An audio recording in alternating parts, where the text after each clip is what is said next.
अच्छा भैया, आप लोग से बड़ा दिन के बाद मुलाकात और दीदार हो रहा बा।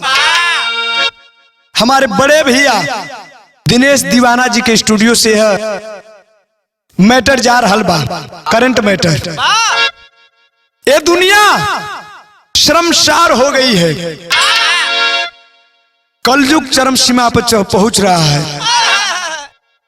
और हमारे बड़े भैया शमशेर यादव जी के देखरेख में यह कैसे ठो रहल बा, आशीर्वाद मिलेला हमारे बड़ भाई हो। ये ऐसी घटना है सुनने के बाद बाबूजी आपके रूह कांप जाएंगे। 4 लाइन भूमिका हमारे कवि जी लिखत हूं, कैसे मास्टर?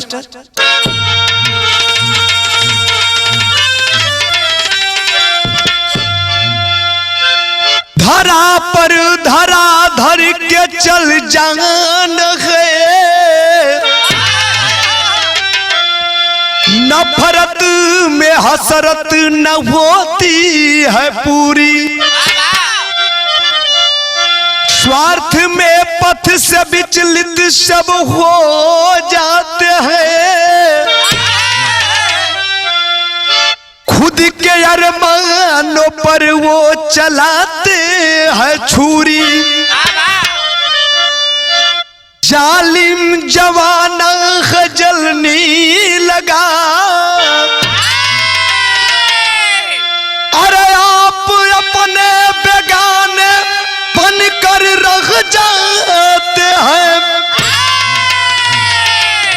अरे कुंज कैसा है किसी पर करोगे भरोसा, उनके प्यासे नर ना शर्म कर रहे।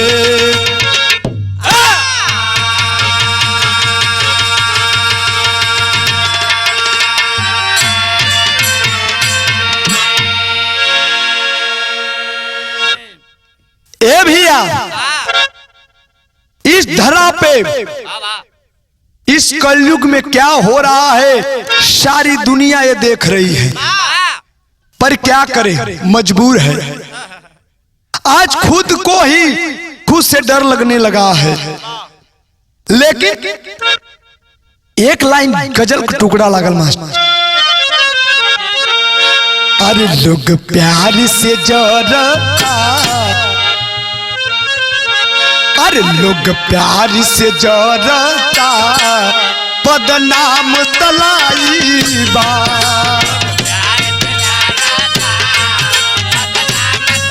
अरे जिया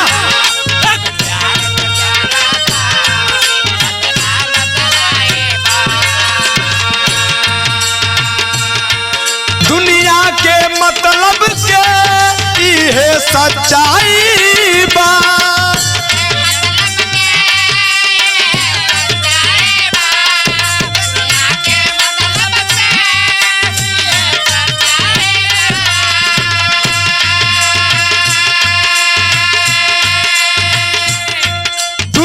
के मतलब के ये सच्चाई बा, दिलदार के दर्द हवे, दिलदार के दर्द हवे, ये प्यार दवाई बा,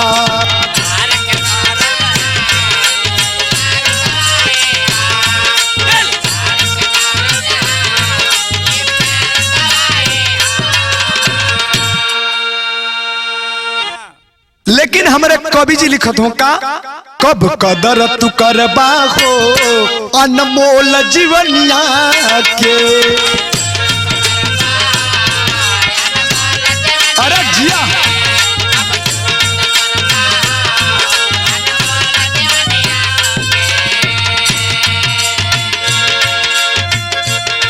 ना क्षमा मिली हमा कहू न दुनिया के,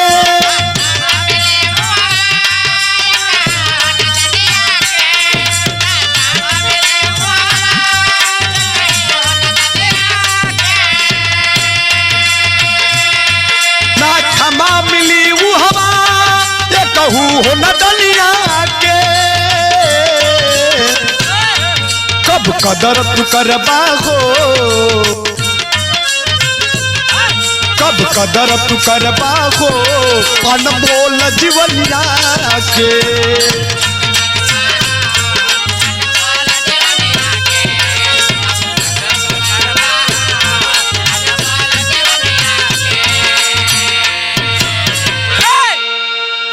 ए भैया हमारे कवि जी अपने कलम से सजाए हैं श्री कैलाश यादव। कब कदर करेंगे उस जीवन का, इस जीवन का कब कदर करेंगे? कवि जी हमारे लिखत हुआ नजम में कैसे?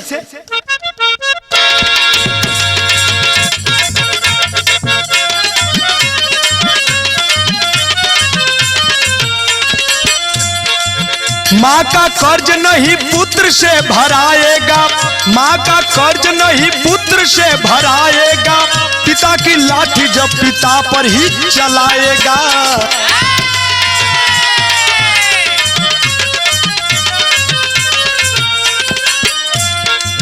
बहन के हत्या से खुद की कलाई सूनी है, जोरू जर जमी सदा से तीनों खूनी है।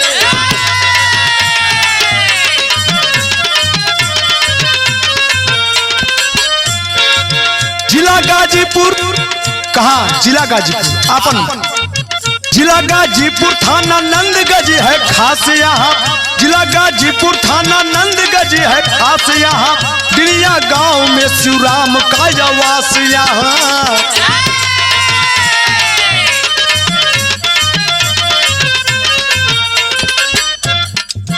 पत्नी है जमुनी, पत्नी का नाम जमुनी बताओ घर, पत्नी है जमुनी पुत्र अभय जो दुलारा है, पत्नी है जमुनी पुत्र अभय जो दुलारा है, पुत्री कुसुम संग परिवार को सवारा है।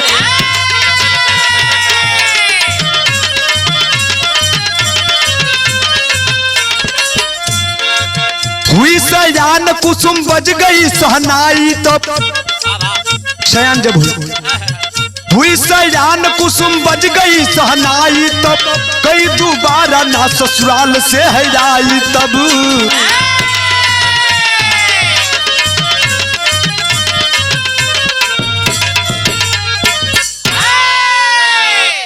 ए भैया ई कहानी का कहाँ का बा, कैसन कहानी बा?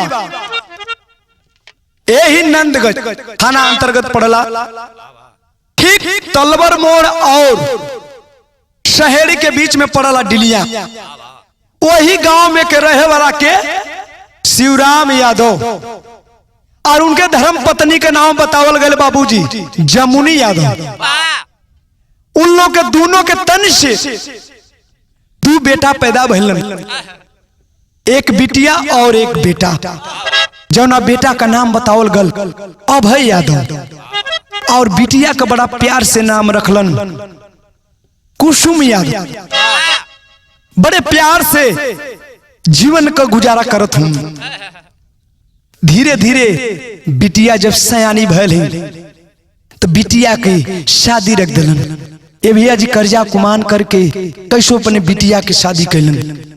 बिटिया के जब शादी कर दिलन, बिटिया अपने घरे गईली।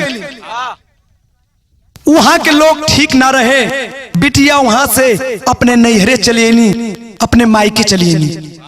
जब मायके आल है तो यही जा बिरहा में एक लाइन तर्ज लागत मास्टर, कैसे?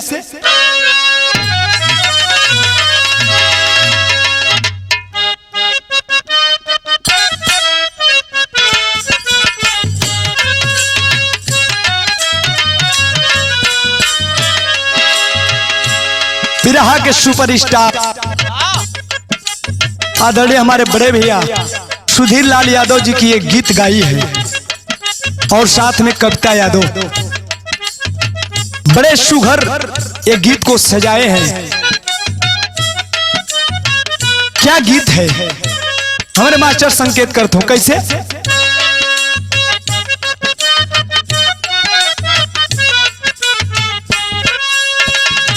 आशिक कहरल बा, गैलू बदनाम करा के का दोष रहे हो।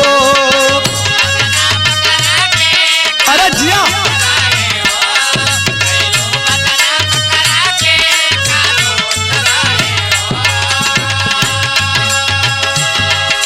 हमरा ते दिल लगवला के तोहे अफसोस रहे हो।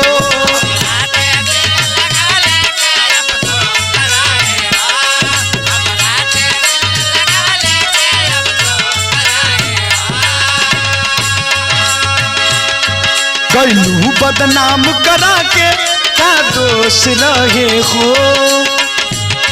हमरा से दिल लगवला के तोहे अफसोस रहे हो।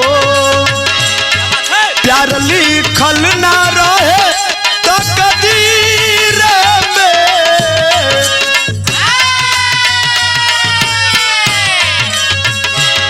प्यार लिखल ना रहे तकदीर में। किस्मतिये के दोष नहीं खे, जान रहलू ना हाथी के लकीर में। चमकिए अरे जिया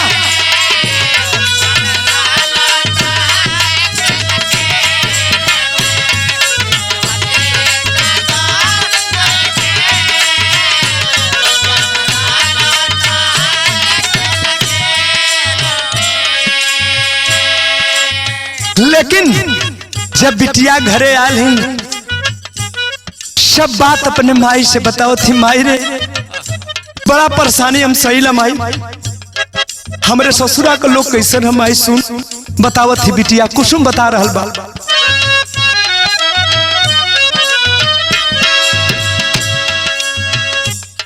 माई रे रहनिया उनकर ना ठीक बाटे हो।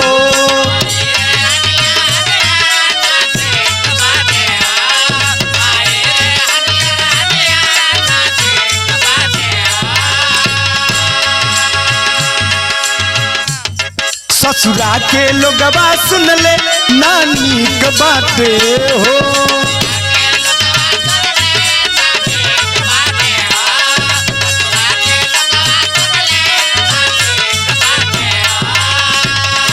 उ बिटिया समझा रहल बा कैसे। माई रे रहनिया उनकर नानी के बाटे हो। ससुरा के लोगवा सुन ले ना ठीक बाटे हो।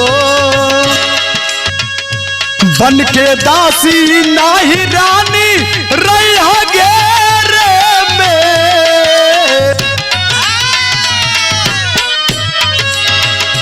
बन के दासी नाही रानी रह गेरे में। आदतिये के आदि हवे न माई रे ससुरे में हमें।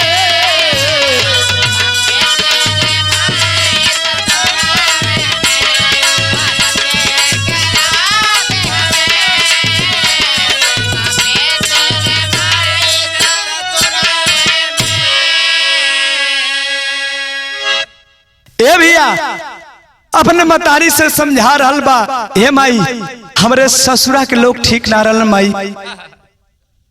हज हमके खैले पीले बिना माई तड़पा देने लोग। हे माई आज अपने शरण में ले ले माई, नहीं तो हम कौन और का ना होबा।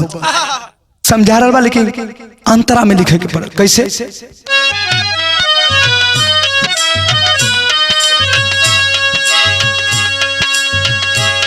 कबो नाही सरकत तोहर गम पनब भारी हो।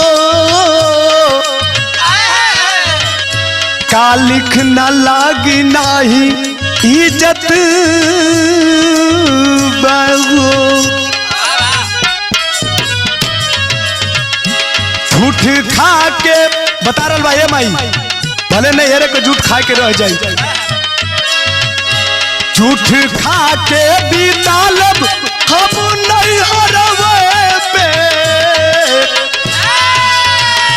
झूठ खा के भी तालब हम नहीं हरवे में।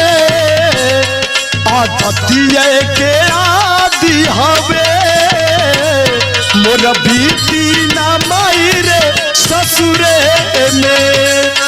दिये के आदि हवे मोर बीती ना माई रे।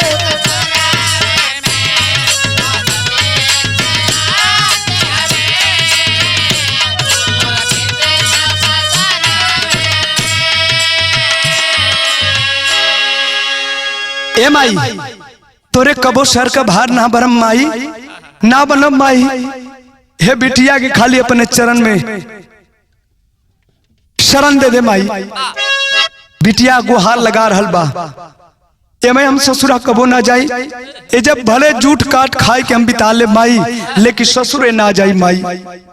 माई आज अपने चरण में अगर शरण ना देबू तही बिटिया कहीं जहर खा के मर जाई। लेकिन ये देखा बेटिया गुहार कर रहा बा, लेकिन बिरहा में एक लाइन तर्ज लागल मास्टर, कैसे?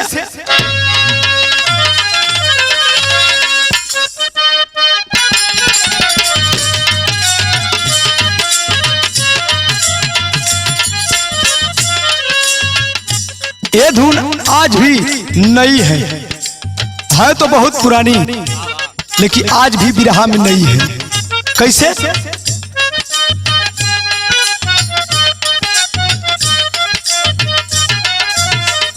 किसी आशिक ने माशुका से कह रहा है, कह तू तारे धनी तोहरा गली अइती जैती। अरे वाह,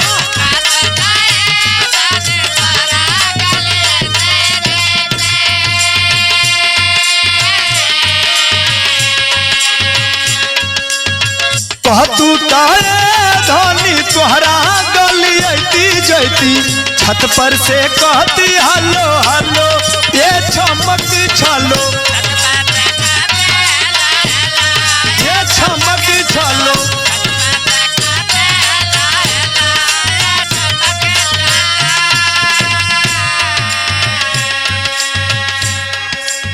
लेकिन हाई देखा बिटिया गुहार कर रहल बा, कैसे गुहार करत बा?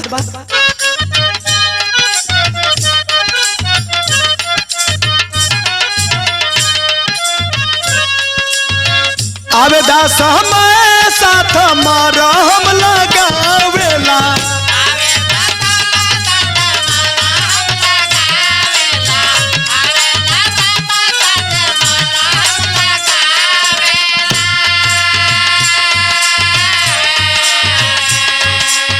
ए माई सबकर समय वाला मतारी बिटिया गुहार करके हाथ जोड़ के कह रहल बा, विनम्र से कर रहल बा। कैसे? आवेला समय साथ मारा हम लगावेला।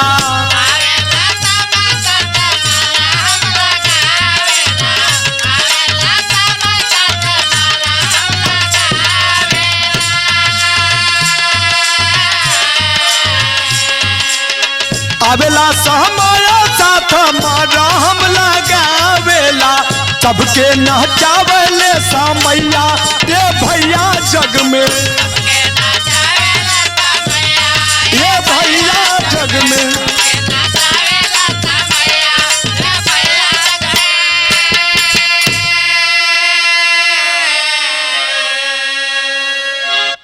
समय सबकर आवले, हे माई सबके समय नचावला। बिटिया हर तरह से समझा रहल बा, लेकिन घर में होत का अंतरा में लिखे के पड़ल।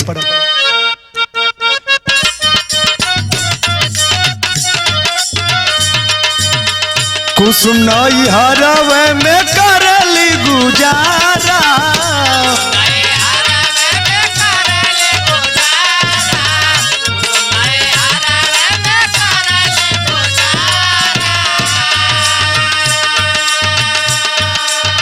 टूट गईल शादी फिर से भइल ना दोबारा।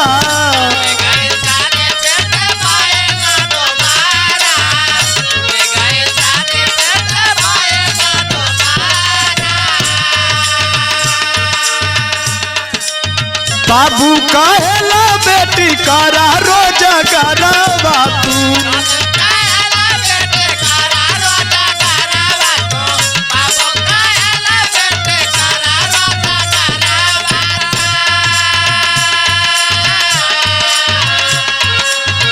बाबू कहेला बेटी जल्दी करा रोजगारवा तू मेडिकल पर बेटा तू दवैया ए समैया जग में।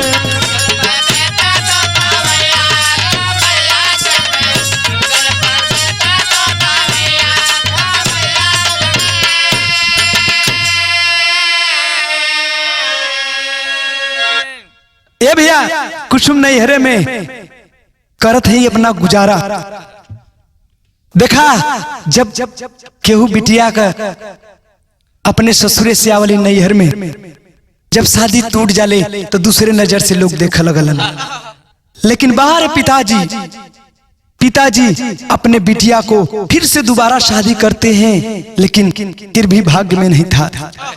लेकिन अब पिताजी सोच गए कि हमारे बिटिया का कहीं गुजारा नहीं होगा, तो बाबूजी अपने बिटिया का एक दवाई का मेडिकल खोल देते हैं कि हमारे बिटिया का इसमें रोजगार चलेगा और जीविका चलेगा, हमारा बेटी कहीं नहीं जाएगी।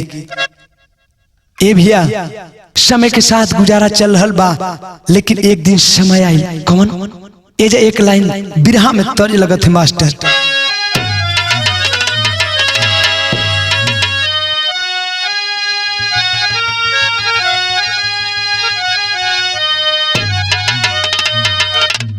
आई देखा कौनो पति अपने पत्नी से कह रहे बा,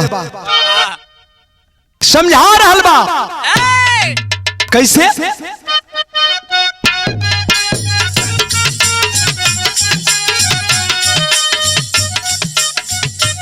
यह कह रहल बा अलगा अलगा कैले बाड़ू बड़ा अधिकार से,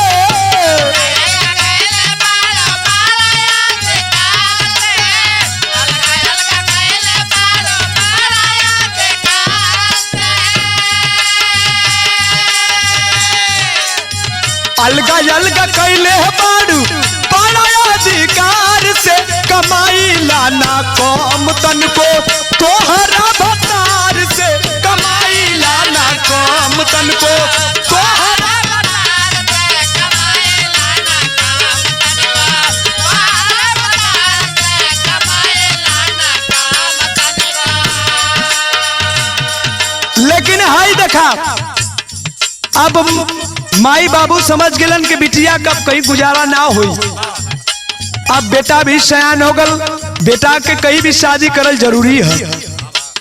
माई बाबू सोचत हो का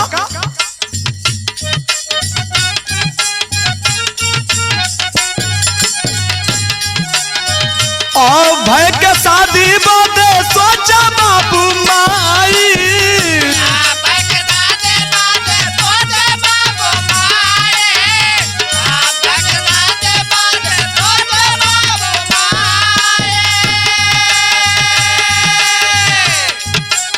भय के शादी बादे सोच माई बाबू लुगाई जैया अइहा घर में बाजी सोहनाई, लुगाई घर में बाजी सोहनाई, लुगाई घर में बाजी सोहनाई, लुगाई घर में।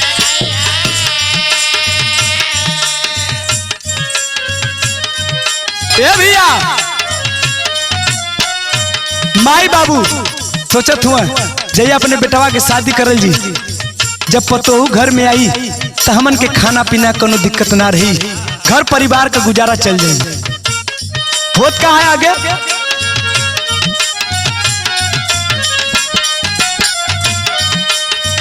पहली दुल्हनिया मनवा जागल उलासुओ,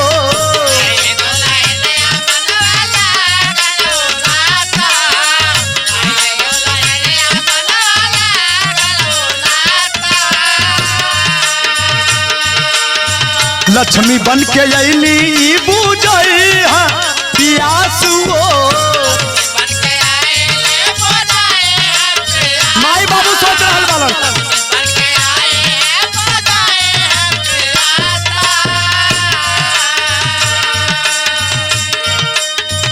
कैले अवलाद देहल आसार दुखाई,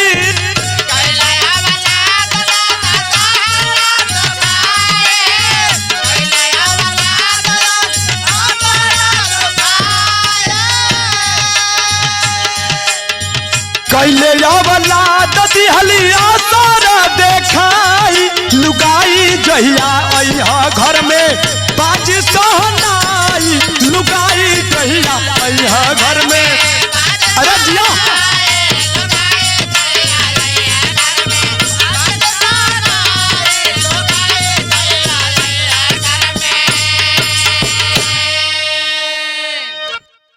ये भैया अब है का शादी का देना लोग जब दुल्हन घर में आइल है ए भैया अपन असर धीरे धीरे दिखावे लगल। घर के तरह जैसे ढलल जला देख के वहां का रीति रिवाज अब वो ढला लगल। ये जब ढला लगल तो अब करत का ही पतो हो देखा आल ही तो अब अपन काम धीरे धीरे असर दिखावत किसमें।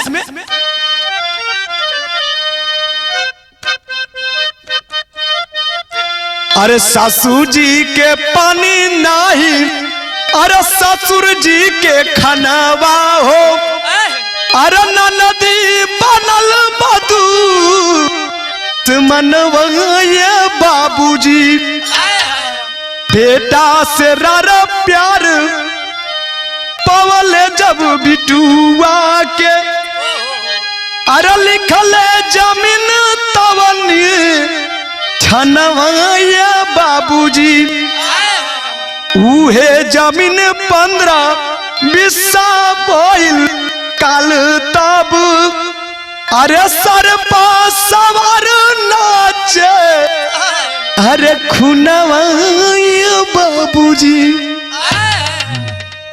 ए भैया जब पतोहू अपन असर दिखावा लगलन बेटा भी अपन अलगे रह लगलन खाना बनावा लगलन। जब बिटिया का प्यार पाल हो पिताजी तो बतावल गल पेपर द्वारा प्रमाण मिलता है कि शिव राम यादव जी अपने बिटिया को 15-20 नाम कर देते हैं और यह उसे अभय को देख नहीं गया कि हमारे पिताजी हमारा हिस्सा हमारा जमीन आज हमारे बहन को कर रहे हैं। यही जैसे तेरी में लिखे के पड़ल का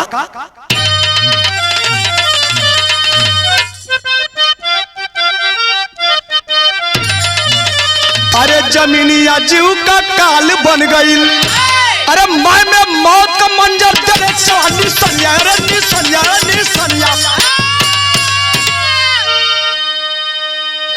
जमीनिया जीव का काल बन गई मैं में मौत का मंजर देने चला सिकरिया जमीनिया जीव का काल बन गई। ये भैया आज वही जमीन के चलते होत का हो बिरहा में भाव लग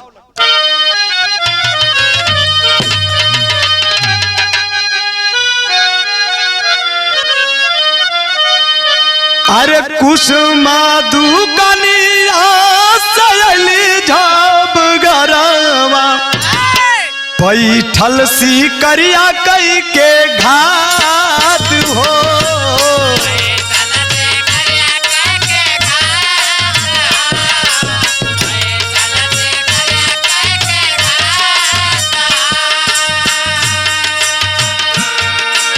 हेलमेट के बगल मारा खंजर पपिया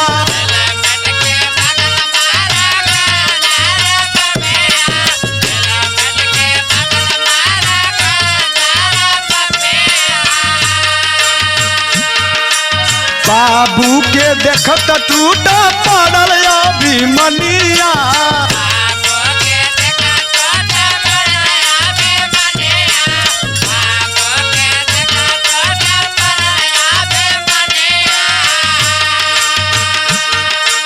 मारी मारी कुल्हाड़ी लगल दोनों कजवनिया मारी मारी कुल्हाड़ी लगल दोनों का जीवनिया माई के देखावे अपन लात हो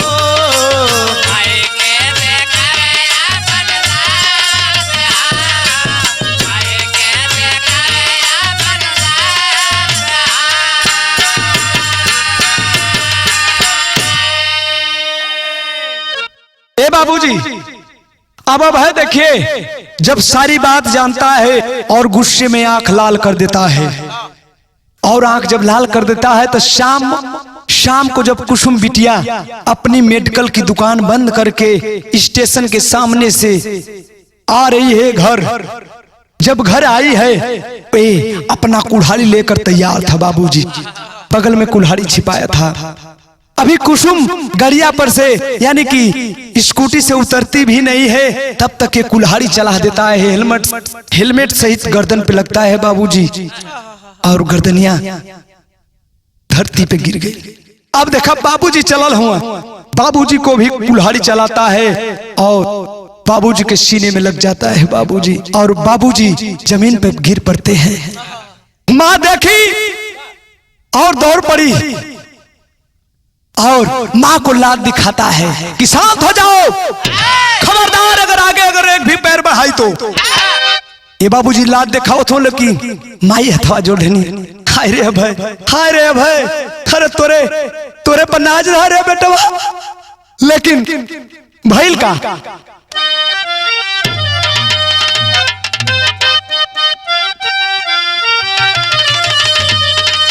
माई हथवा जोड़ के कहा रे भाई हमारे एक बात सुन, बतावा थी माई। अरे हमारे मंगिया का अरे सनुरा लाल लाल गला बेटा, हमारे मंगिया का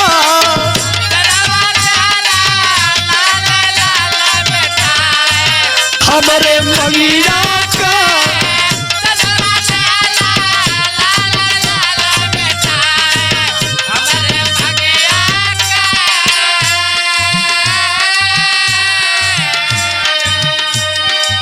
हे बेटा माई समझावती, कोखिया में तू कपूत हो गईला, तनिक रहम ना कैला। अरे कलाई कई क्या सुनी अपने हर बाप बहन के खैला, हमारे मंगिया का कि हमारे मंगिया का लहकत लाली जय राज धोवाए, हमारे मंगिया का लहकत लाली जय राज धोवाए, हमारे मंगिया का लहकत लाली जय राज धोवाए, हमारे मंगिया का।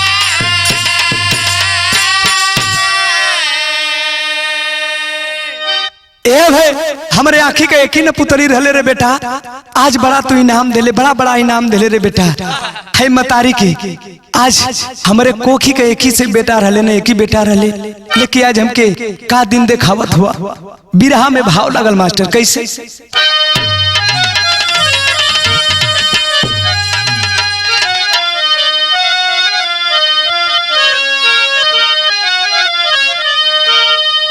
अरे बाप के संग में तड़पेली बिटिनिया हथवा जोड़ेली, अरे बिटिनिया हथवा जोड़ेली, अरे हॉस्पिटल में ले चले अभिमनिया हथवा जोड़ेली।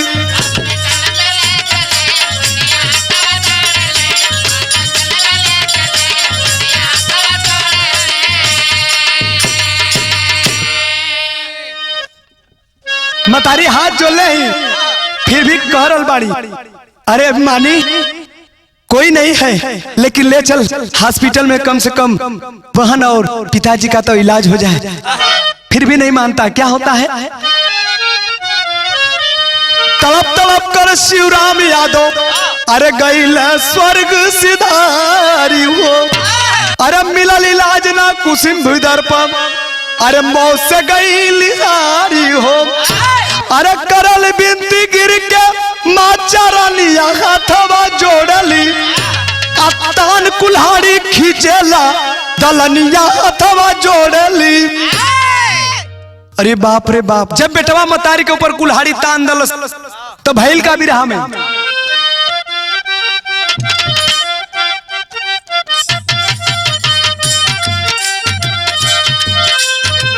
द्वापर में जमीन आई है काल कौरव के भैया,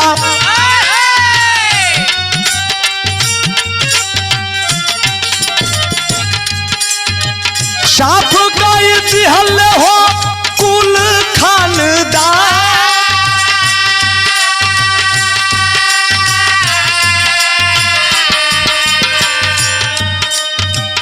यह काला जुगवा में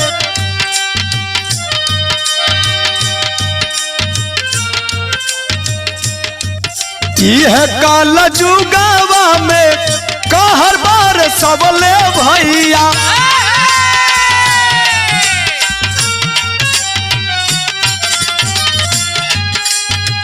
एक एक अंगूर खातिन जाला हो सम्मा।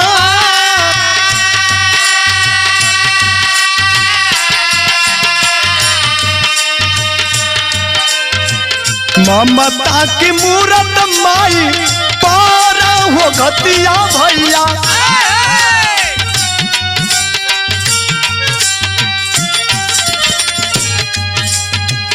कोई दिहलवार कुल्हड़िया के होता।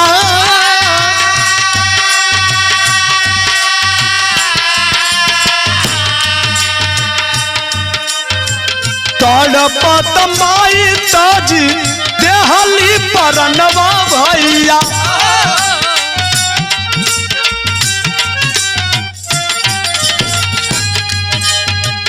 माई बाबू बहिनी का भूलल पहचान।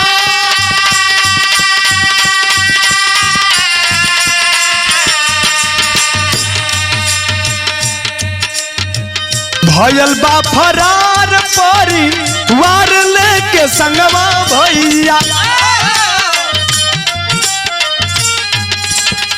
छुप छुप पापिया बचावेला हो जा।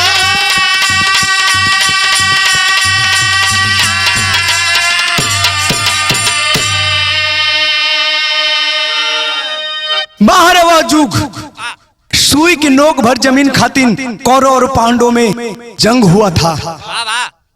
लेकिन अब ये देखा इधर आवाज जब बेटा कुल्हाड़ी लेकर गुस्से में है, माँ समझा रही है फिर भी नहीं मानता है पापी, और माँ पर भी कुल्हाड़ी तान देता है और कुल्हाड़ी को चला दिया। माँ के सीधे गर्दन पे मारा है और माँ भी गिर जाती है। माँ, बेटी और पिताजी तीनों लोग स्वर्ग को सिधार गए। लेकिन आज भी वह पुलिस प्रशासन खोज रही है, वह पापी अपने बीवी और 2 बच्चों के साथ फरार है। लेकिन आगे खड़ी में लिखा के पड़ल कैसे?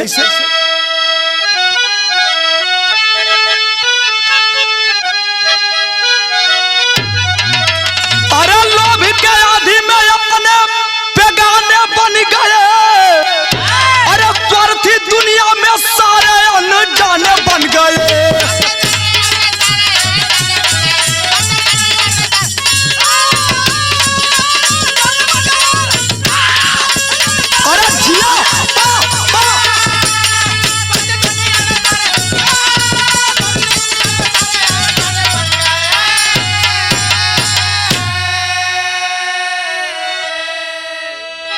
टीम लागल पुलिस, अरे बल खोज घाती। अरे दिनवा बितावे डर से, अरे छुप छुप के राती। अरे मतलब मही पर हवा अपने निशान बन गए। अरे स्वार्थी दुनिया में सारे ना जाने बन गए।